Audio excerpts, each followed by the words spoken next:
Boa noite, 7 horas em ponto. E aqui eu sou bem pontual. Estamos esperando as pessoas entrarem. Estou esperando a Thaís entrar.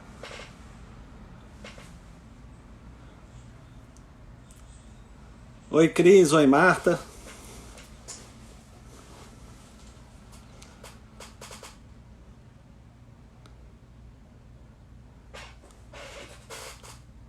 Oi, Nélio. Espero que esteja tudo bem.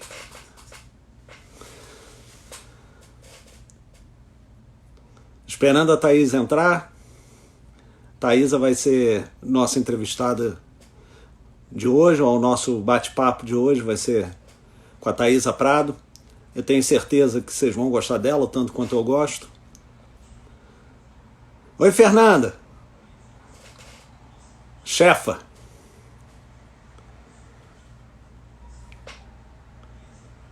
Só um pouquinho que a Thaísa já vai entrar. Thaísa não tá me vendo. Pera aí que ela mandou mensagem aqui. Tudo bom, Ana?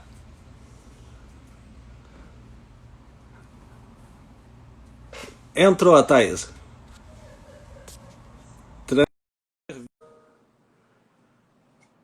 Ela atrasou 1 minuto só. Olha lá. Entrei. A E Ana, aí, a Ana, Thaísa? que já tá aí, falou que ia entrar só para bagunçar, né? E disse que eu ia me atrasar. Não me atrasei. Tô aqui. Não, tá aí. Tá aí. Chegou em tempo. Pois é. Então, Tudo bem, Thaís? Eu queria começar, né? Antes de pedir para você se apresentar. A Ana é óbvio que está implicando, está falando que está muito trânsito. O Leonardo, boa noite. Thaísa, eu queria te dizer que eu fiquei muito honrado que você pôde estar presente com a gente hoje para compartilhar um pouco dessa mulher multifacetada que exerce diversos papéis, etc. Eu brinco dizendo que você é a pessoa comum mais especial que eu conheço, porque eu sou um sujeito comum, assim, sou igual aos outros, normal, tranquilo, você é uma comum especial. Porque a gente acha, as pessoas acham que só pode fazer alguma coisa em prol da sociedade, em prol dos outros, e até na questão do trabalho, aquelas pessoas que são especiais, que têm algum destaque, etc. E essa não é a verdade, né? Porque a verdade é que pessoas comuns podem exercer papéis especiais e você é uma dessas pessoas que exercem diversos papéis, é uma mulher super especial. Então, eu queria que você, por favor, se apresentasse ó, para quem depois dessa introdução, ainda bem que as pessoas ainda estão entrando, então você só gerou muita expectativa nesses que estão aqui. Porque primeiro quero te agradecer pelo seu olhar carinhoso. Muito obrigada pela sua generosidade. Dizer assim que eu também estou muito honrada. E antes da gente começar, como boa profissional de marketing, eu quero fazer dois disclaimers, né? Quero colocar dois asteriscos bem pequenininho para dizer o seguinte. O primeiro é que, sim, eu me senti muito honrada. E quando você me convidou, eu falei, Marcelo, o que eu tenho para falar frente a todas essas pessoas que você já convidou para falar aqui, para falar de coisas tão importantes, né? Você já convidou uma pessoa para falar sobre adoção, você já convidou uma pessoa para falar sobre os movimentos LGBTQIA+, né? Isso mesmo. Você convidou para falar uma pessoa para falar sobre violência, né? Violência doméstica. E aí eu fiquei pensando, assim, essas são, indiscutivelmente, eu não posso falar do lugar de fala dessas pessoas, né? Mas eu posso dizer que eu levanto todas essas bandeiras, dizer que eu tenho muita consciência do lugar privilegiado que eu tenho na sociedade, né? E que isso me faz ser ainda mais responsável para perceber e me empatizar com as pessoas que minimamente têm seus direitos, que não são nem privilégios, que minimamente não têm os seus direitos. Então, às vezes eu fico pensando, poxa, será que eu ficar falando sobre todos esses grupos, todas essas diversidades, né? Isso sem estar no lugar de fala, mas eu lembro que é a minha voz, talvez do lado de um privilégio adquirido historicamente, né? É a minha voz que vai fazer com que eu amplie ainda mais, com que eu aumente o tom de voz dessas outras minorias e, em muitos casos, dessas maiorias que foram silenciadas, né? Porque eu realmente acredito que quando você grita e quando você denuncia, né, o desconforto do outro, sim, você está contribuindo socialmente para um legado, uma sociedade melhor. Mas Antes de você você se precisa apresentar, observar e entender o desconforto desse outro. Esse era só o primeiro disclaimer, eu quero fazer o segundo. Pode falar, mas fala. antes de você se apresentar e trazer esses disclaimers que você acha, não sei nem falar isso, tá vendo? Que você Até acha aparece. importante. Essa questão do lugar de fala é super interessante, é um cuidado que eu tenho tomado, né? Eu nunca vou poder abordar o assunto violência contra a mulher pelo olhar da mulher, óbvio, né? Uhum. Mas isso não quer dizer que eu não possa carregar a bandeira. Mas isso não quer dizer que você não possa ser empático né? Que você não tenha empatia. E essa é a grande palavra, né? É você ser empático às dores do outro. Claro. E esse é um exercício. Não é fácil, não é simples, não, a gente se colocar no lugar do outro, né, o tempo inteiro. O segundo disclaimer é que tudo que eu vou falar aqui não necessariamente é uma verdade que tem que ser colocada no papel e assinada embaixo, né? O que eu vou falar aqui, o que a gente vai conversar aqui são experiências de vida, experiências minhas. Cada um, né, tem a sua história e isso é que é rico, né? Então, quer dizer, eu tenho um amigo que fala uma coisa interessante, que é que nós somos como malas de viagem, né? Que ao longo da vida vão nos colocando etiquetas em todos os lugares, né? E a gente vai se colocando também essas etiquetas e as pessoas vão nos colocando etiquetas como elas nos veem, né? E algumas você tem muito orgulho de carregar, outras, cara, você passa solvente e a cola não sai, né? É verdade. Então, é isso. Somos malas de viagens. Eu vou contar só algumas das minhas viagens, tá? Então, nada do que eu vou falar aqui necessariamente é uma verdade. Bom, dito Mas isso... são suas viagens super interessantes, tá? É importante que se diga isso. são importantes para a minha história. Não sei se para a história do outro, mas assim, são importantes para a minha história. E tudo que eu vou falar aqui tem uma coisa que foi... E ao longo da minha história, eu só tenho essa história, né? Pelas pessoas que eu encontrei também ao longo da minha vida, e essa é uma coisa que o meu marido me falou uma vez, e é um cara maravilhoso, muito importante na minha vida, né? Gosto muito do uma vez ele falou, cara, tem gente que não gosta de gente, sabe? E tudo que eu vou falar aqui é porque eu gosto de gente. Eu adoro gente, sabe? E eu sei que eu pertenço, e talvez por isso eu me sinta na obrigação de fazer o tempo inteiro esse exercício de me colocar no lugar do outro, entre aspas, porque o outro pertence à mesma comunidade que eu, pertence à comunidade humana, né? Pertence à humanidade, é isso. Então, seja ele um índio, seja ele de uma etnia diferente da minha, de um sexo diferente do meu, assexuado, ele é igual a mim quando a gente fala de humanidade. Então, eu amo gente, tudo que eu vou falar aqui é com esse olhar. Mas, Thaís, a gente fala muito, já foram 10 minutos. Caraca, e você não mentira! se ainda. Mentira! 10 Jura? minutos, 9. Então, eu sou Thaísa e vou começar a falar.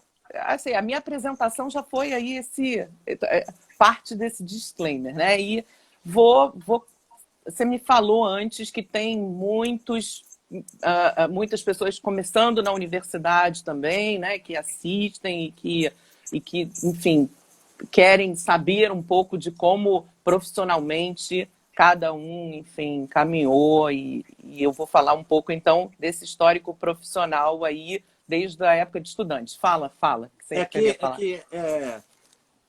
Tem vários alunos que nos seguem e tem vários advogados recém-formados e pessoas recém-formadas que nos seguem e eles sempre acham que a vida é fácil para alguns e difícil para outros, etc. É uma verdade, mas não é uma verdade absoluta, porque para que você alcance os degraus na escada, você começou lá de baixo também, todo mundo. Então, é aquilo que eu te falei, é bom trazer pessoas que são comuns e que conseguiram para mostrar que é possível conseguir, que não... E como eu te falei, eu fiz um roteirinho, mas isso eu não coloquei no meu roteirinho, não. Mas você me lembrou uma coisa que eu vejo muito importante. Sim, né? É possível. Mas é possível quando a gente tem oportunidade. Não, e certamente eu tive muitas oportunidades na minha vida. E é por isso que eu questiono muito esse conceito meritocrático, né? Assim, meritocracia. Meritocracia é lindo quando a gente vive em condições igualitárias. Quando a gente vive num país tão desigual, ela não é tão assim. Então, realmente, eu vou contar, tem uma parte da minha história que eu até trago um fracasso, né? Porque eu acho que a gente aprende em cima desses fracassos. Então, quer que eu comece? Pode começar, o tempo é todo então. teu. Lá, quando eu tinha 17 anos, então, não vou falar o ano, mentira, vou falar o ano, lá em 91, eu decidi, 17 para 18, eu decidi que eu faria na verdade, eu decidi que eu faria psicologia, né?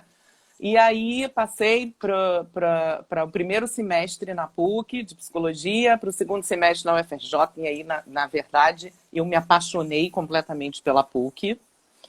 E a minha mãe estava com toda a expectativa que no segundo semestre eu fosse para a UFRJ. E aí eu acabei que eu perdi essa inscrição, ela ficou muito brava.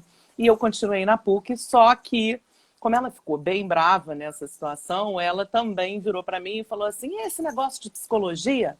Esse negócio de psicologia não dá dinheiro, isso não serve para nada. Tem que fazer outro curso. E aí, né, 17, 18 anos, que eu tinha ainda cheia de dúvidas, porque normalíssimo, né, a gente ter dúvida, tenho dúvida até hoje, imagina nessa idade. E aí eu resolvi que eu ia fazer comunicação. Mudei de curso, fui fazer comunicação. E aí, nesse momento, eu resisti um pouco, porque eu gostava muito de psicologia, mas, ok, fui fazer comunicação e em alguns momentos da minha história eu me arrependo e volto, mas hoje eu tenho certeza que, assim, esse foi um caminho muito legal, que eu tenho muito orgulho, né? E que, na verdade, ele me permite falar para muita gente, né? É um tempo que suficiente. Na verdade, assim, quando eu terminei o curso, né, foi quando eu fui para comunicação, quando eu terminei o curso de comunicação, ao longo do curso de comunicação, já estava quase terminando, eu viajei e fiz um intercâmbio, foi nesse final, viajei, fiz um intercâmbio, fui morar fora um tempo, morei em Paris, daí um pouco da minha história com Paris, quem me conhece sabe que eu gosto tanto, assim, dessa cidade, né, que eu amo essa cidade. E depois voltei e hoje eu percebo que a comunicação foi o que me permitiu, muitas vezes, falar sobre valores de marca, valores que eu também acredito e que essas marcas levantavam bandeiras e que essas marcas tinham seus arquétipos, construíram um legado que precisava ser contado, que precisava ser dito, e o trabalho de comunicação, ele ajuda justamente nisso. Claro.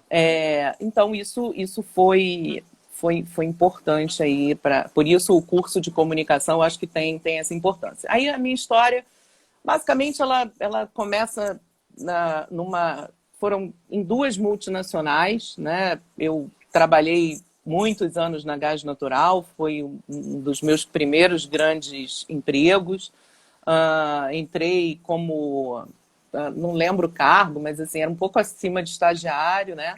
E fiquei na Gás Natural durante 8 anos, né? Lá a gente, até hoje, essa equipe que estava junto comigo deixou muito, muito legado para a Gás Natural. A conta, que era só um instrumento fiscal, hoje virou um instrumento de comunicação. A gente começou a venda, né, de equipamentos, enfim.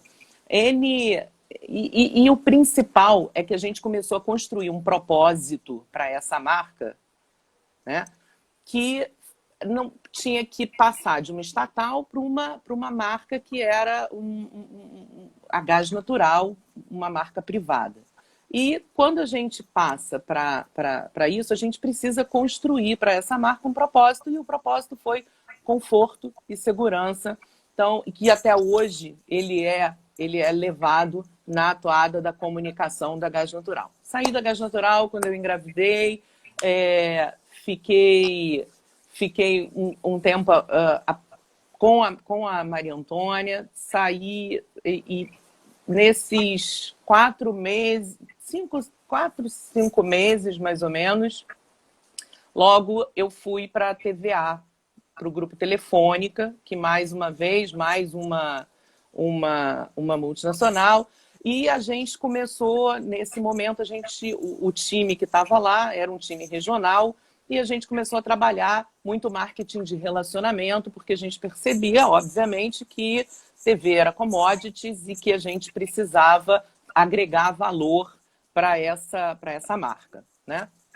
E o legado que ficou foi a TVA regionalmente, né? No Rio, depois virou Vivo TV em São Paulo, e o legado que ficou, esse time que construiu todo esse relacionamento, hoje está na NET, e é o time responsável aí pela plataforma de relacionamento da NET. Então, tenho muito orgulho daquele time que agora está na NET, que era o meu time. Depois disso, saí da TVA, fui chamada para trabalhar na Cosan. Cara, a Cosan é um grupo incrível, é um grupo enorme.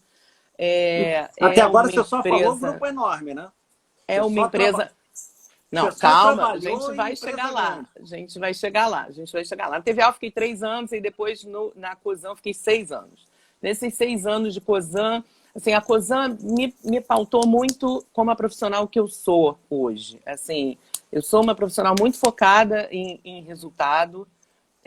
Eu acredito muito que o marketing tem essa responsabilidade de entregar resultado para o acionista.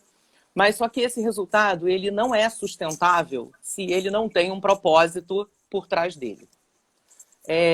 E o propósito ele tem que extrapolar essa marca, né? O propósito precisa necessariamente fazer com que você se orgulhe de consumir essa marca. Que quando você... e a gente fala o tempo inteiro sobre as pessoas que odeiam uma marca e param de comprar, né? Só que boicotam uma marca. Eu tenho um outro amigo que fala que são os boicotters, mas a gente também tem os boycotters, que são aqueles caras que compram essa marca porque amam essa marca. Porque se marcas são pessoas, se essa marca faz uma besteira e você acredita nessa marca por toda a relevância que ela construiu ao longo de uma história, você vai falar, não, peraí, não é possível que essa marca tenha feito isso. Que é igual gente, né? Se alguém contar uma história horrorosa sobre mim, você vai acreditar? Fala a verdade. É para responder, não? Óbvio que não, né? Thaís, aproveitar, eu acho que essa é a primeira live que eu falo pouco, né? Porque você está falando, está conduzindo super bem. Mas eu preciso falar que a gente só tem 1 minuto. Não, primeiro que o Cláudio entrou. Né? Então, Mas ele perdeu a declaração, agora está perdida já. Agora já... Não, porque eu vou publicar aqui e aí as pessoas vão ver.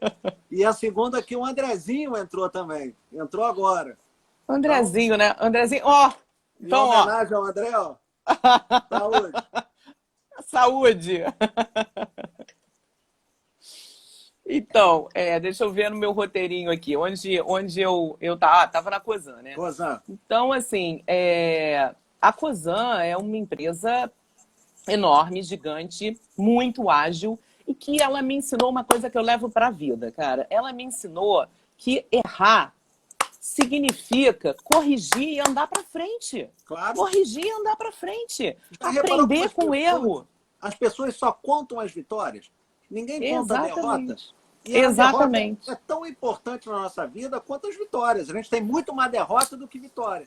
Né? E foi aí que a Cosan me mostrou claramente que não era só na palavra, que ela tinha isso no DNA dela, né, do erro, do acerto. Então, vou contar um fracasso, que se fosse em outra empresa, teria sido demitida sumariamente. A gente estava na Copa do Mundo, de todos os distribuidores, se eu não me engano, eram 15 distribuidores, são 15 distribuidores até hoje, divididos regionalmente, e eu vendia lubrificante, a gente vendia a marca Móbil, e a gente resolveu fazer uma grande promoção nacional, e era um compra e ganhe, você trocava o óleo e você ganhava uma bola de futebol. Né? Beleza, aprovamos o layout, todo mundo, linda a bola, toca a produção, o negócio vem da China, vai demorar pra caramba para chegar. Promoção começando daqui a um mês, tudo certo, bola chegou. Bola chegou, fiscal da alfândega falou, daqui não sai. Daqui não sai porque essa bola é da Nike, cara. Falei, da Nike? Como assim? Não, esse símbolo aqui é o swoosh, que é o símbolo da Nike. Falei, caraca. Eu falei, né? Falei, quem me conhece sabe o que eu falei, né? Então, né? Aí,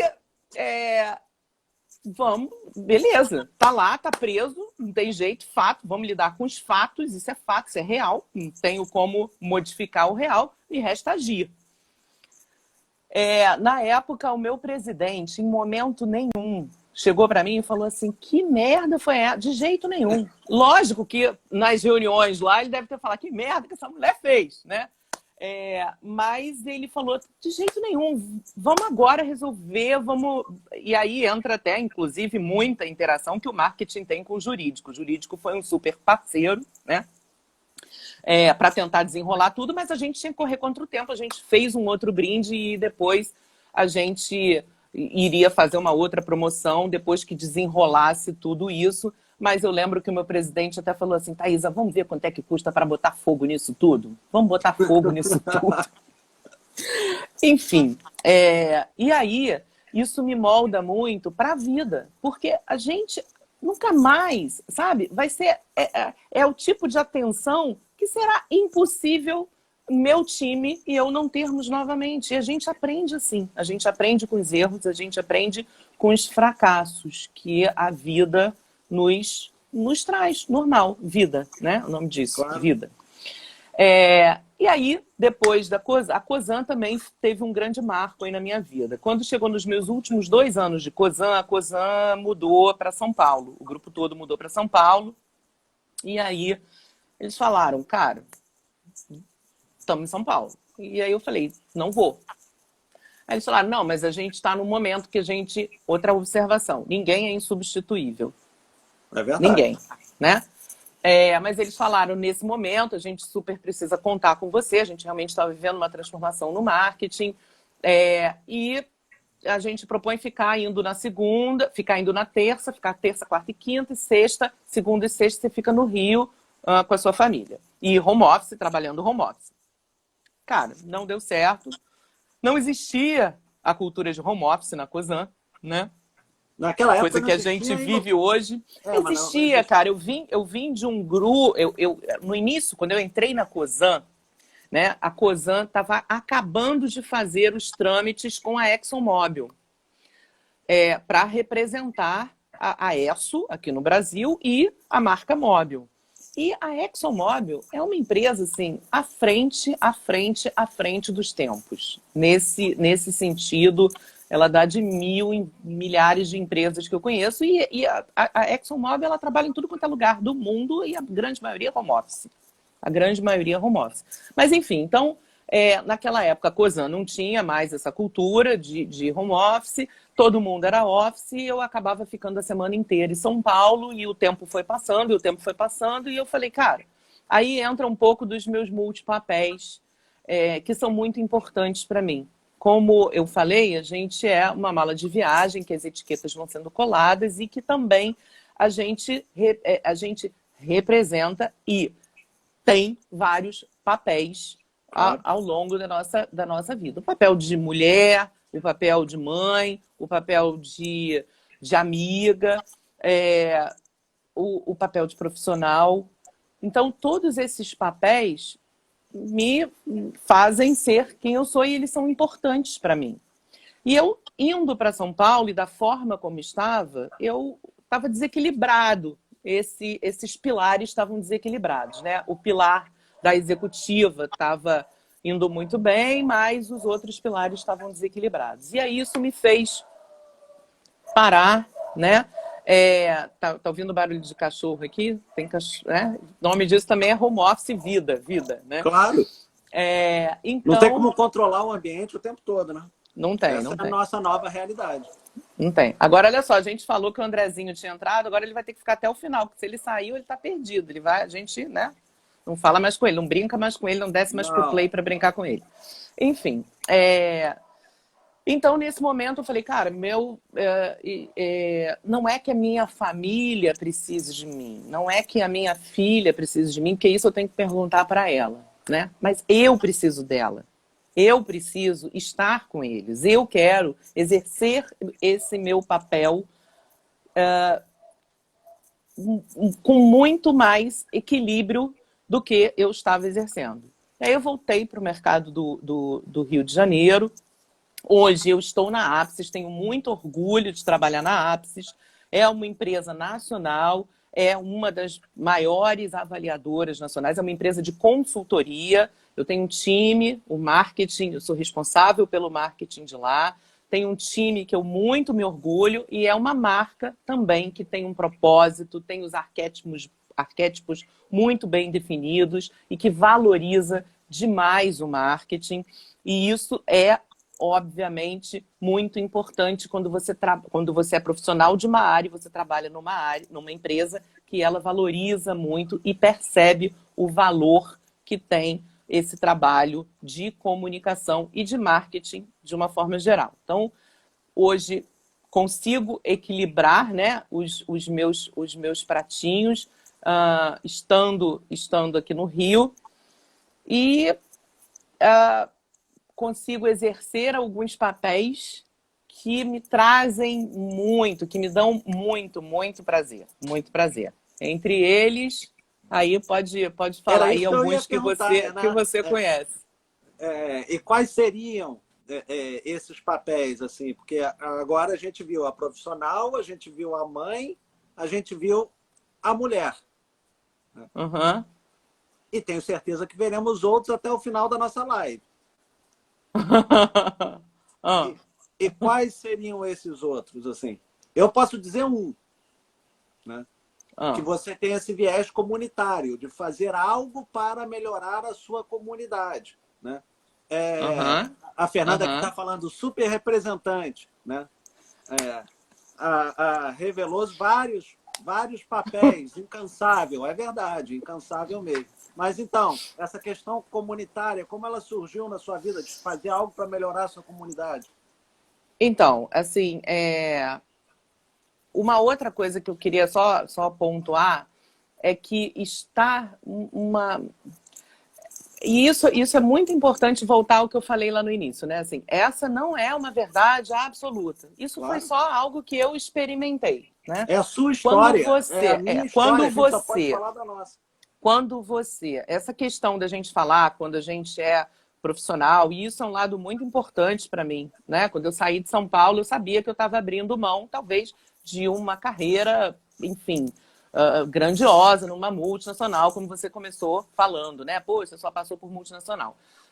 Só que, e naquela época, e talvez até por uma questão para me perdoar, eu falava muito sobre essa questão de qualidade versus tempo, né? E quando eu vim para o Rio e fiquei muito mais próxima da Maria Antônia, da minha família de um modo geral, eu pude perceber que tempo é intimidade. Tempo é relação, tempo é afeto, né? Claro. Pouco tempo e com qualidade, mas quando como eu falo assim, se você faz um curso de inglês e você não pratica nunca mais, por melhor aluno que você tenha sido, o master, você vai esquecer. Não tem jeito. Vai se perder com o tempo. Então, o fato de querer ser presente, de estar presente mais tempo, me trouxe mais intimidade com a Maria Antônia, sem dúvida, e com as pessoas também que me fazem bem, né? Estar mais próxima dessas pessoas que me fazem bem. Minha família, e, enfim, e a grande maioria dos meus amigos, não que eu não tenha amigos lá em São Paulo, que tenho e que amo muito. Bom, e aí você me perguntou sobre esses papéis, né? Que é o papel comunitário e o papel social. Então, uma das coisas, Marcelo, que me orienta muito para... Todo mundo fala, pô, o que a gente quer é ser feliz, né? Primeiro que felicidade para mim não é a mesma coisa que felicidade para você. Mas uma coisa que eu acho que nos ajuda a exercitar essa felicidade é a gente se manter no momento presente, né? Porque se a gente começa a viver no si, mas se isso acontecer, mas se aquilo acontecer, né? No final, as coisas urgentes estão no presente. Elas não estão no futuro. Nem no passado, né? Tem gente que nem vive no passado.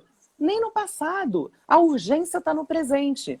Então, exercer esses papéis, para mim, faz parte da urgência presente de querer uma sociedade mais igualitária, sabe? De entender que se o outro é tão distante da minha realidade, por mais egoísta que eu possa ser e não queira enxergar isso, isso volta para mim, isso vai vir para mim. Então, se você não tem o coração compassivo, né? Se você não tem compaixão com o outro, minimamente pense de forma egoísta. Então, pense que isso voltará para você.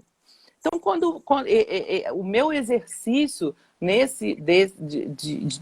do papel comunitário, do papel social, né, que parte do papel comunitário, por exemplo, quando eu decidi fazer parte do Conselho de Pais da escola da minha filha, quando eu decidi ser representante de turma da minha filha, são coisas que eu entendo que muitas vezes isso vem em detrimento da minha pessoa, em prol de um coletivo, em prol de algo maior, né? E que muitas vezes eu não defendo o que talvez pessoalmente eu fosse defender, né?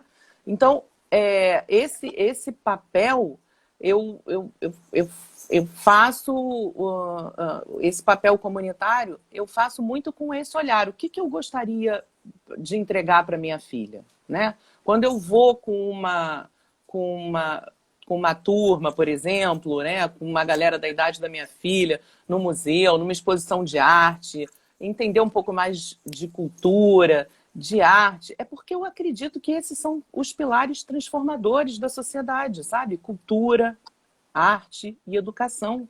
São esses três pilares que vão fazer a transformação. Porque a arte, ela é o que sensibiliza. E se você não é sensível, você não consegue fazer saneamento básico. Porque você está lá, entra no seu banheiro, puxa a sua descarga e seu cocô vai para o lugar certo, né? Como é que você consegue imaginar, se você não tem sensibilidade, que tem alguém que todo dia de manhã acorda às 3 da manhã e pula a vala na porta da casa dele para poder trabalhar, né? Então, Um exemplo disso que a gente teve recentemente aqui no Rio de Janeiro, Thaís, é a questão do problema da água da SEDAI, né? Durante muitos anos, a gente abandonou as pessoas que moravam na Baixada, né? E deixou essas pessoas para lá, né? Não se preocupou com saneamento básico, não se preocupou com educação, não se preocupou com nada. Até que numa das piadas da vida, né? O pessoal que mora no Rio de Janeiro, né? Na Zona Sul principalmente, etc., que nunca viu essas pessoas, né? Ele acabou, num desses acidentes da vida, consumindo como água o esgoto lançado pelos outros, que era lançado diretamente no rio, já que ele não tinha rede de tratamento de esgoto, né? Então, é aquilo que a gente falou, né? A gente tem que pensar no outro, mesmo que seja para pensar só em mim, né? Eu tenho que pensar em que todo mundo tem direito a ter acesso ao esgoto, né? É óbvio que isso é uma visão humanitária, mas se eu não tiver essa visão humanitária, por ser egoísta mesmo, porque o esgoto dessa pessoa vai cair na água que eu vou beber, né? Então, está na hora de se abrir os olhos para isso. Deixa eu só te interromper aqui, só um segundo. A Thaís por favor. é uma pessoa tão especial, mas tão especial, e eu sou um indivíduo tão insano que quando eu resolvi concorrer, eu vou explicar, não precisa de eu olhar para essa cara. Quando eu resolvi concorrer para o Conselho de Pais da escola, eu concorri com a Thaísa, que eu não conhecia, né? E ela lembra dessa cena. Lembro, com certeza, porque teve todo um speech que eu falei assim, não é viável, né? E aí eu falei, Marta, eu estava pensando em ser do conselho, etc. Ela falou, tudo bem, mas você vai concorrer com quem, né? Tem concorrência? Aí eu falei, tem, é com uma tal de Thaísa Prado, né? Aí ela falou, ih, meu filho, perdeu. Se eu estivesse lá, eu votava nela, né? Quer dizer, eu não consegui o voto nem da minha mulher, né? Quanto mais de outras pessoas. Então, a Thaís é uma pessoa tão especial e tão dedicada ao próximo, né? Que isso fica claro. É óbvio que se eu soubesse, se eu conhecesse ela antes, eu não teria cometido essa atrocidade, né? A Fernanda lembra, ela estava lá, não tenha dúvida, né? Todos lembram daquele discurso. Citamos Machado de Assis no discurso. Foi duro a concorrência, foi dura, entendeu? Mas era impossível. E eu não fui preparada, eu não fui preparada com esse discurso, entendeu? Eu não fui. Thaís, você já nasceu preparada, Thaís. Tá bom. Você nasceu preparada. Né? Enfim, e aí, falando então um pouquinho, né, nesses pilares que eu acredito tanto, né, eu procuro me envolver em projetos que tenham tanto a educação. Na semana passada, ou retrasada, eu não lembro, eu estava falando de um projeto que nós patrocinamos na Apsis, que é um projeto que eu conheci, enfim, há um tempo atrás, que é da Rede Cruzada, que eles transformam através da educação, eles fazem o contraturno escolar, e é um projeto belíssimo. E, mais uma vez, mesmo quando você não se envolve financeiramente ou você não consegue dedicar um tempo de voluntário, dê a sua voz. Dá a sua voz. Não se cala, né? Entrega a sua voz, porque isso amplia a voz de quem pode fazer e de quem está fazendo, né? Então, a Rede Cruzada é um projeto lindo que faz o contraturno e que não fazia um trabalho assistencialista, mas que agora, na pandemia, precisou começar um trabalho assistencialista, porque não adianta. E aí a gente fala, o que a gente faz? Um trabalho de empoderamento ou um trabalho assistencialista? Né? A gente precisa dos dois, porque não dá para botar na escola, para aprender e para empoderar quem tem fome. Né? Então a gente precisa, Maslow, né? A base da pirâmide precisa ser preenchida, preenchida primeiro. Ainda mais nessa época de pandemia, né? Que tá... Exatamente. E aí vem a arte também como um processo, para mim, político, um processo de aproximação com novas culturas, né? Eu acho que é uma forma compreender a arte é uma forma privilegiada de compreender a história. Assim, eu realmente acho isso. Não existe história sem arte, não existe arte sem história. Todos os movimentos artísticos falam e você conta a história da humanidade através da arte. Isso Isso é maravilhoso. Isso é de uma sensibilidade. Eu sou completamente apaixonada. Então, os projetos que são culturais e que são artísticos, eu também acabo, enfim, tentando me envolver um pouco. E acho que a gente... Quanto tempo a gente tem, Marcelo? Pra Agora, gente... 20 minutos. Já Temos foram 20 40. minutos? Já foram... Eu fiquei falando 40 minutos, 40 Marcelo? minutos, já foram 40 minutos. Então, e aí a gente... Tudo isso é muito complexo, né? Todo esse universo é muito complexo. Eu já te falei que eu sou apaixonada pela etimologia das palavras e que eu ainda não encontrei um dicionário que possa me explicar exatamente como eu gostaria de entender tantas palavras. Mas a etimologia da palavra complexo é com mais plexo, né? Que outro dia eu estava ouvindo uma palestra que falava sobre isso. É com, que é junto, e plexo, que é tecido.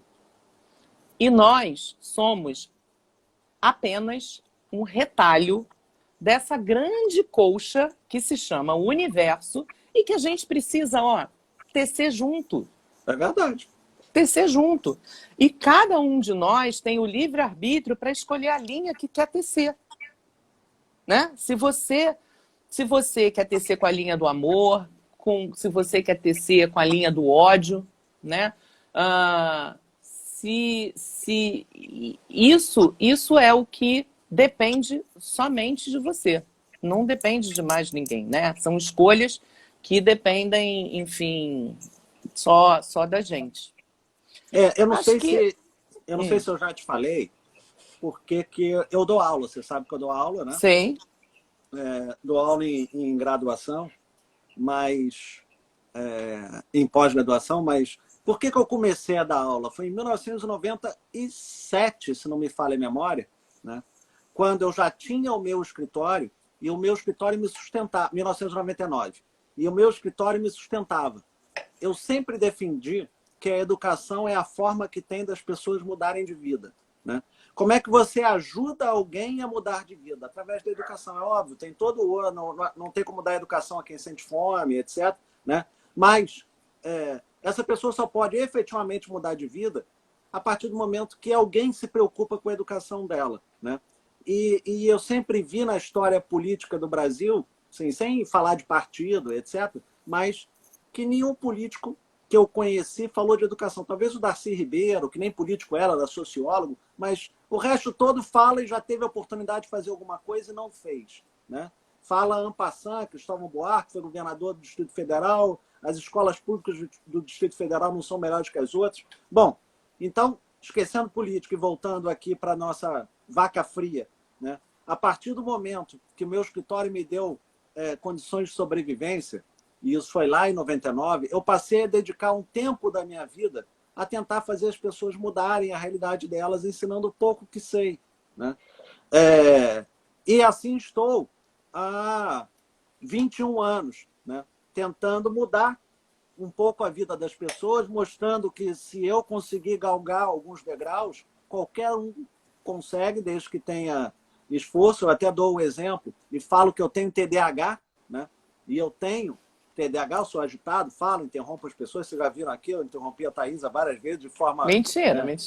mal educada, mas e eu consegui andar alguns degraus. Então, eu não tenho dúvida que esse trabalho social me ajudou a crescer também como indivíduo e ajudou na minha profissão como advogado. Durante anos eu dei aula para uma faculdade que não me pagava. E eu dizia para os alunos que eu nunca levaria uma questão minha com a faculdade para dentro de sala de aula, né? Não estava discriminando quem eu fizesse ou recriminando quem eu fizesse. Mas a minha questão com a faculdade de salário era a minha questão com a faculdade de salário. A minha questão com eles de educação era a minha questão com eles de educação, né? Eu falava que eu fazia transferência de riqueza, porque eu ia de táxi e voltava de táxi. Então, eu pegava o meu salário, que eu não recebia, e transferia para o motorista do táxi quase todo, né? E eu acho que dá para todo mundo fazer um pouco, né? Se a gente fizer um pouco pelo outro, a gente tem uma sociedade muito melhor, né? Sem dúvida nenhuma. E tem sempre o que fazer, nem que seja colocar a sua voz, né?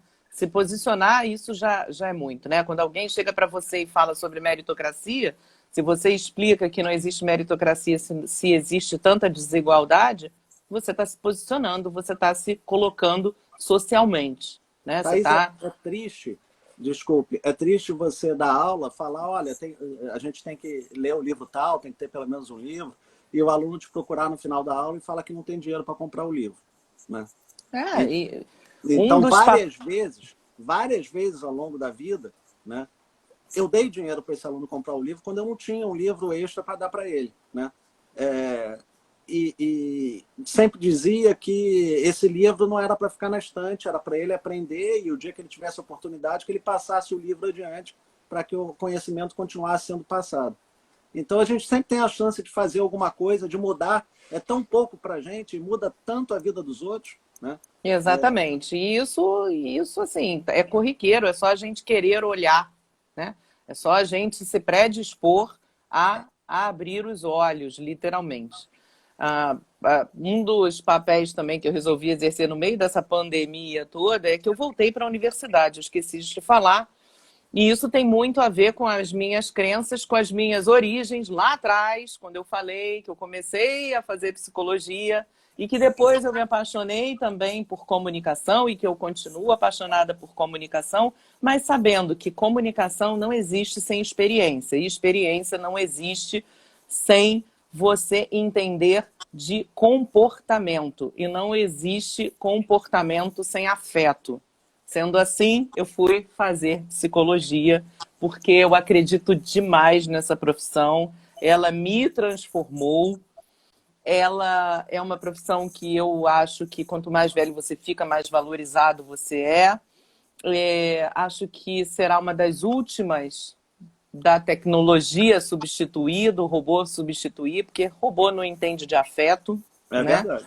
E eu estou completamente apaixonada pela minha universidade. E você me fez lembrar, porque num determinado momento eu recebi um WhatsApp de um menino que falou: comecei a vender brownie porque eu não tenho grana da passagem. E se eu não conseguir vender o brownie, eu não tenho como chegar na faculdade, né?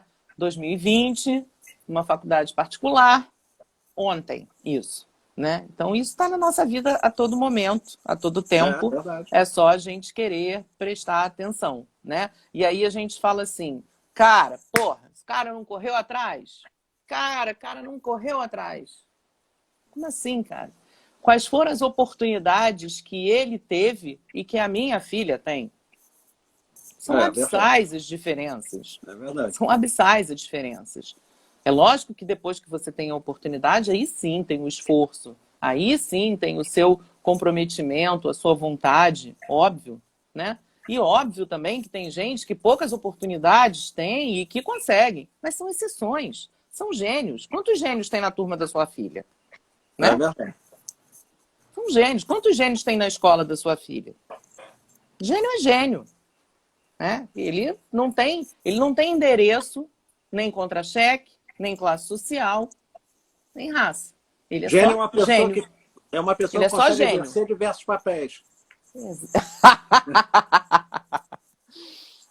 Marcelo, enfim. E é isso. Eu acho que eu contei todos os meus papéis para você. Não tenho mais nenhum. Os outros só o Cláudio conhece. Não, você falou da questão desse seu colega da Colega de faculdade, turma. colega Uhum. de turma, né? E é engraçado que quando você falou, assim, as pessoas ainda dizem que ele não lutou o bastante, né? Na verdade, quando você fala que ele está vendendo, né? E eu conheço na faculdade que eu dou aula vários alunos que vendem produtos na faculdade, doces, alimentos, etc. Quando você fala que ele está vendendo para poder pagar a mensalidade, na verdade, ele está se esforçando muito para poder pagar, para ter aquela educação, né? O Cláudio está falando aqui que quer descobrir, Pois Thaís. é, cara. Eu vi o cara, né? Não é Tá, possível, né? tá querendo Como assim? descobrir mais. Tá querendo, tá querendo descobrir mais. Mas eu queria aproveitar também e dar um depoimento. Assim, Quantos minutos a gente tem, Marcelo? 10, 11. Tá. né? É um Tá. depoimento rapidinho sobre Não, eu não tenho mais nada para falar. Eu falei pouco. Falei muito já. Falei pouco. como a Thaisa é uma pessoa especial, né? Eu concorri com ela para o Conselho de Paz, perdi, né? E hoje, conhecendo ela, já sei que não faria, né? E fui para a eleição sabendo que ia perder, né? Ouvi lá pessoas falando para mim. Mas foi armado. Ouvi lá, não, é impossível. Não desistiu fácil, não. Eu Foi não desisto. armado com um discurso lindo que citava até Machado de Assis, que eu não esqueço mais. Mas é porque é do meu perfil não desistir, né? Eu sei que vou perder, eu sei que não vai dar certo, mas se eu tenho alguma coisa na cabeça que eu acredito, eu vou atrás e vou até Isso aí. né? Então, isso é do Tamo meu perfil. junto. E acabei entrando para o Conselho de Paz, é óbvio que por outro ramo, né? Não disputei com ninguém a eleição, não tinha candidato, só eu. Então foi mais fácil da segunda vez. Mas tive meu Até discurso de parece. novo, né? A Fernanda queria Óbvio, bater em mim, óbvio. mas eu fiz. Mas então, eu queria dizer que a Thaís é uma pessoa tão especial, mas tão especial, que ela é representante de pais da turma da minha filha, né? E eu convivo com vários representantes de pais, né? Assim como ela ser do Conselho de Pais, e eu não conheço nenhum da escola, nenhum, que faça aquilo que a Thaisa faz, né? Essa questão de buscar um projeto, né? um passeio, uma visão de arte, de história, de conhecimento, de contato com o outro, né? Porque não foi só essa questão cultural que você fez. Você encabeçou um projeto em que O projeto as do nossas livro foi filhas lindo. escreveram cartas, escreveram um livro com pessoas de uma escola mais carente do que a que eles estudavam, né? Então, eu não vi ninguém nunca fazendo isso, né? E é preciso dizer que você é uma pessoa tão sensível e tão especial que você se preocupa efetivamente com o desenvolvimento das crianças e com o desenvolvimento e crescimento. Não pode mais falar que são crianças, são adolescentes, né? Porque, afinal, senão a gente sai daqui e apanha nós dois, né? Mas que você é uma pessoa tão especial que está preocupada com o futuro do país, do futuro da nossa cidade, o futuro do mundo, não nessa ordem, mas que você está preocupada com o próximo, né? Está querendo criar uma geração consciente da sua responsabilidade para que o mundo seja melhor para as pessoas à frente, né? A Marta está dizendo que é desenvolvimento humano, você se preocupa com o desenvolvimento do próximo, É né? porque eu amo gente, a gente volta lá no início. Eu amo gente.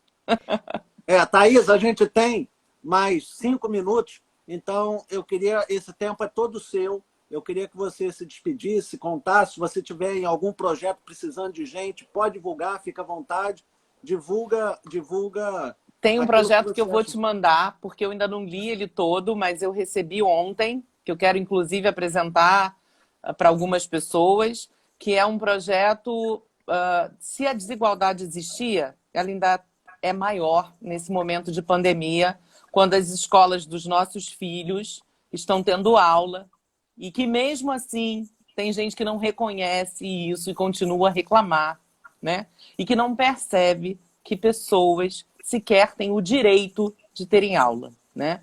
E é um projeto que primeiro adotou uma escola ali perto de Botafogo, né? Um lugar enfim, que a nossa comunidade está, uma escola em Botafogo, no Maitá, e uma outra escola, se eu não me engano, em Gramacho, que a escola do Maitá é até o fundamental e a de Gramacho é ensino médio, para doação de laptops e para doação de tablets, porque existe uma barreira muito grande também no funcionalismo público, né? Assim, alguns se acomodam também um pouco e outras escolas, os diretores, os professores, que são os verdadeiros agentes transformadores, são professores e os administrativos das escolas, eles são responsáveis por fazer também aquela escola.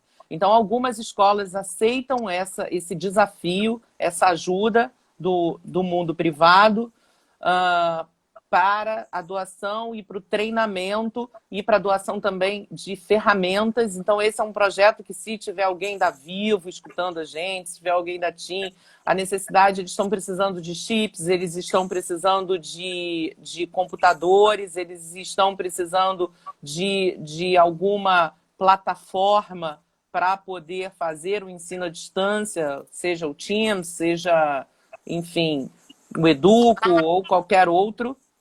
E depois eu vou te mandar esse projeto para você divulgar na sua timeline, que ele é um projeto lindo, muito lindo.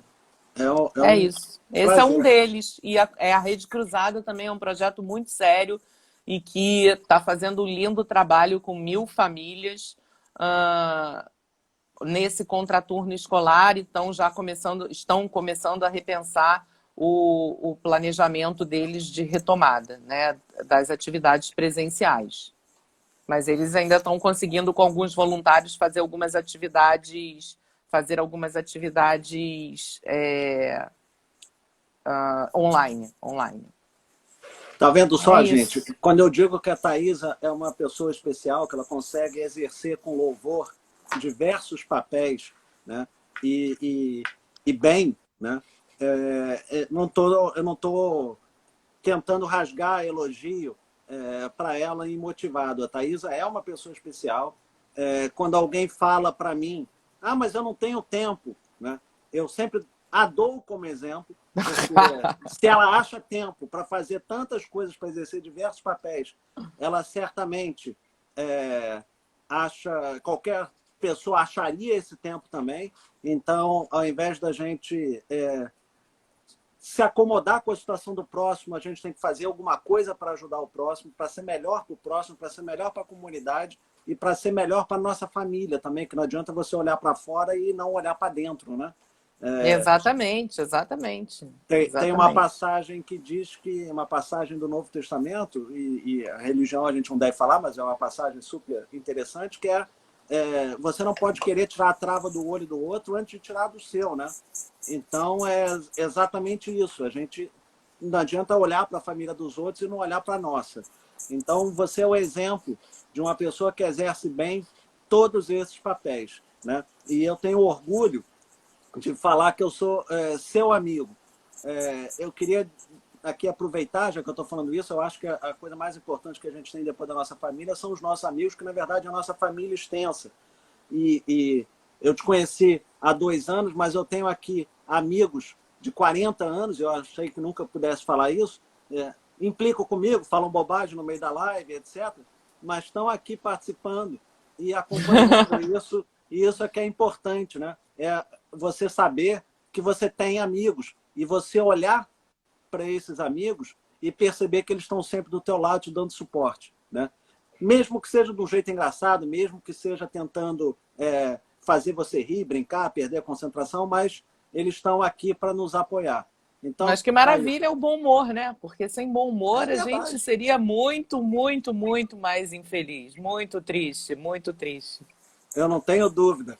Então, eu queria agradecer muito a sua disponibilidade para vir aqui falar e ensinar para a gente como exercer esses diversos papéis em tempos de pandemia e em tempo de não pandemia, né? Eu tenho que concordar com a Rê Veloso, que fala que quem é amigo da Tatá tem sempre orgulho, né? E é verdade. A Ana Cláudia se comportou, ela falou que ia entrar para bagunçar, mas não bagunçou, né? Eu estava esperando já. Ela falou que ia entrar para bagunçar. A bagunça dela... não estimula que ela vai bagunçar. Ela é virada no giraia. A Flávia falando que chegou atrasada, como sempre, né?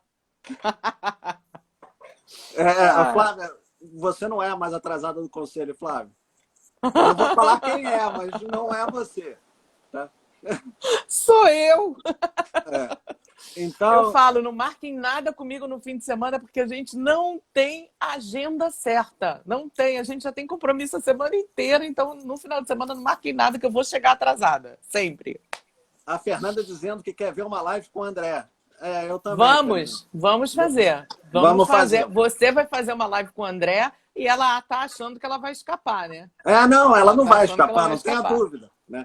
Bom, Thaisa, Quanto obrigado tempo pelo seu temos? tempo. Mais 30 nada? segundos. 20... Obrigada, Marcelo. Muito obrigada. Vou terminar te agradecendo pelo convite, pela generosidade do seu olhar e deixando um recado que é uma última frase que é: faça o que for necessário para ser feliz, mas não se esqueça que a felicidade é um sentimento muito simples que você pode encontrar e deixá-la ir embora sem sequer perceber a sua simplicidade. Essa é uma frase que eu tenho na minha parede da minha casa.